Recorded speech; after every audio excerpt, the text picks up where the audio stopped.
Okay, तपाईलाई चाहिँ याद छ भन्देखि चाहिँ हामीले ग्राभिटीको इयरबड एयरसट 250 को बारेमा चाहिँ लगभग 8-10 महिना अगाडि चाहिँ कुरा गरेका थियौँ। अहिले चाहिँ हामीले त्यसको भर्सन 2.0 पाएका छौँ। ग्राभिटीले फेरि अर्को इयरबडलाई चाहिँ लन्च गरेको छ। अब यो नयाँ इयरबड चाहिँ होइन, तपाईँले त्यही एयरसट 250 को चाहिँ अझै अपडेटेड भर्सन चाहिँ पाउन सक्नुहुन्छ।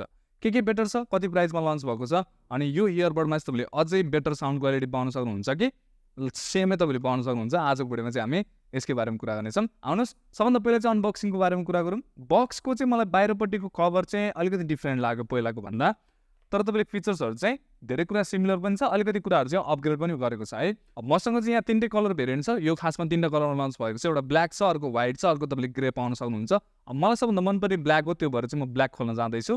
तपाईँले चाहिँ माथिपट्टि युजर म्यानुअल पाउन सक्नुभयो। त्यस पछाडि तपाईँलाई इयरबडै दिएको छ होइन, यस्तो खालको तपाईँ पाउन सक्नुहुन्छ। यसको डिजाइन एकदमै राम्रो छ, सानो खालको क्युट तपाईँलाई दिएको छ होइन। अनि फर्दर भनेको चाहिँ टाइप सीको केबलको साथमा आउँछ यो, किनभने टाइप सीको चार्जिङ सपोर्ट गर्छ। त्यसै गरी तपाईँलाई 3टा डिफ्रेन्ट इयर टिप्सहरू चाहिँ दिएको छ, डिफ्रेन्ट साइजको। वारेन्टी कार्ड तपाईँले पाउन सक्नुहुन्छ, किनभने यसमा तपाईँले 6 महिनाको चाहिँ वारेन्टी पाउन सक्नुहुन्छ। अब यो इयरबडको बारेमा कुरा गर्नुपर्दाखेरि चाहिँ यसमा पनि तपाईँले ब्लुटुथ 5.3 पाउन सक्नुहुन्छ, सेम पहिलाको इयरसट 250 जस्तै। 10mm को तपाईँले यसमा डाइनामिक ड्राइभर पाउन सक्नुहुन्छ। अनि म चाहिँ यसको साउन्ड क्वालिटीको बारेमा चाहिँ अगाडि नै तपाईँलाई भनिदिइहाल्छु होइन। साउन्ड क्वालिटी चाहिँ के गरेको छ भने पहिला चाहिँ हामीले कुरा गरेको थियौँ नि, बेस हान्दाखेरि चाहिँ यसको भोकल पार्ट चाहिँ अलिक दबिन्छ, इन्स्ट्रुमेन्टल पार्ट चाहिँ त्यति क्लियर छैन भनेर, त्यसैलाई चाहिँ इम्प्रुभ गरेको छ। यहाँ तपाईँले भोकल पनि क्लियर पाउन सक्नुहुन्छ, इन्स्ट्रुमेन्टल पार्ट पनि क्लियर पाउन सक्नुहुन्छ। यदि तपाईँलाई 3000 को प्राइस सेगमेन्टमा चाहिँ बेस्ट साउन्ड क्वालिटी चाहिएको छ होइन, ओभरअल हुन्छ नि सबै कुराहरू चाहिँ म्यानेज भएको प्रिमियम साउन्ड क्वालिटी चाहिन्छ भनेदेखि चाहिँ मेरो विचारमा तपाईँहरूलाई चाहिँ ग्राभिटी एयरसट 250 चाहिँ बेस्ट हुनसक्छ। यतिखेरको लागि चाहिँ साउन्ड क्वालिटी एकदमै प्रिमियम छ होइन। हुन्छ नि पहिलाको कमी कमजोरीहरू चाहिँ यसमा अझै बेटर गरेको लागेको कारणले तपाईँले साउन्ड क्वालिटी चाहिँ एकदमै राम्रो पाउन सक्नुहुन्छ। अर्को राम्रो कुरो के छ भने 6 घन्टासम्मको तपाईँले नन स्टप प्लेब्याक पाउन सक्नुहुन्छ। अनि टोटल 24 आवर्सको चाहिँ तपाईँले यसमा ब्याट्री ब्याकअप चाहिँ पाउन सक्नुहुन्छ। यो ब्याट्री ब्याकअप भनेको चाहिँ यो प्राइसिङको एकदमै सबभन्दा बेस्ट ब्याट्री ब्याकअप चाहिँ होइन। अहिले चाहिँ कम्पिटिसन एकदमै टफ भइसक्यो, यहाँ तपाईँले अझै बेटर चाहिँ ब्याट्री ब्याकअप भएको पनि पाउन सक्नुहुन्छ। तर पनि यो ब्याट्री ब्याकअप इनफै हो जस्तो लाग्छ मलाई, तपाईँलाई मोर देन इनफ हो। अनि यहाँ तपाईँले टाइप सीको साथमा चाहिँ ऱ्यापिड चार्जिङको पनि सपोर्ट पाउन सक्नुहुन्छ। त्यसै गरी तपाईँले डिजाइनहरू पनि एकदमै राम्रो पाउन सक्नुहुन्छ यसमा होइन। सानो छ, पकेटमा लिएर हिँड्नको लागि पनि एकदमै सजिलो छ, अनि हुन्छ नि कानमा लगाउनको लागि पनि एकदमै कम्फर्टेबल तपाईँले पाउन सक्नुहुन्छ। अनि प्रिमियम छ, हातमा लिँदाखेरि तपाईँलाई फिलिङहरू पनि एकदमै प्रिमियम दिन्छ होइन। त्यसमा त तपाईँले एयरसट 250 मै राम्रो पाउन सक्नुहुन्थ्यो। योपालिको ब्याट्री ब्याकअप चाहिँ तपाईँले पहिलाको एयरसट 250 भन्दा पनि अझै बेटर चाहिँ पाउनु भएको छ। यसमा चाहिँ अर्को राम्रो कुरो के छ भने तपाईँले गेमिङ मोड पनि पाउन सक्नुहुन्छ। 90 ms को चाहिँ तपाईँले लेटेन्सी पाउन सक्नुहुन्छ। अब यो प्राइसिङको हिसाबले एकदमै बेस्ट गेमिङ चाहिँ होइन, अनि यो गेमिङको लागि भनेर त्यस्तो टार्गेट गरेको पनि होइन।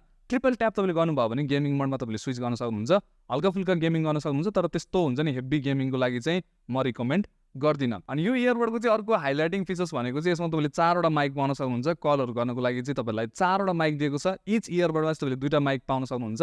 अनि यसको माइक्रोफोनको क्वालिटी देख्दाखेरि चाहिँ म रियली इम्प्रेस भएको थिएँ, किनभने यो प्राइसिङको हिसाबले चाहिँ मलाई राम्रो लागेको छ। माइक क्वालिटी हुन्छ नि नोइजहरू चाहिँ राम्रोसँग क्यान्सल गरेर चाहिँ गइरहेको थियो। यहाँ तपाईँले स्याम्पल चाहिँ हेर्न सक्नुहुन्छ, यस्तो छ यसको माइक क्वालिटी। ओके, यसको माइक्रोफोनको टेस्टमा जानुभन्दा अगाडि चाहिँ म तपाईँलाई यहाँ सिचुएसन बुझाइदिन्छु। म चाहिँ के गर्न लागेको छु भने पछाडिपट्टि मैले स्पिकरमा चाहिँ गीत पनि बजाउन जाँदैछु होइन, स्पिकरमा गीत पनि बजाउने छु। अनि यहाँ मैले फ्यान पनि चलाइरहेको छु। अर्को भनेको चाहिँ म झ्यालको छेउमा आएर बसेको छु, बाहिर गाडीहरू हिँडिरहेको छ, त्यसको पनि नोइज आइरहेको छ। सो कतिको नोइज क्यान्सल गर्छ त्यो चाहिँ तपाईँले हेर्नु होला।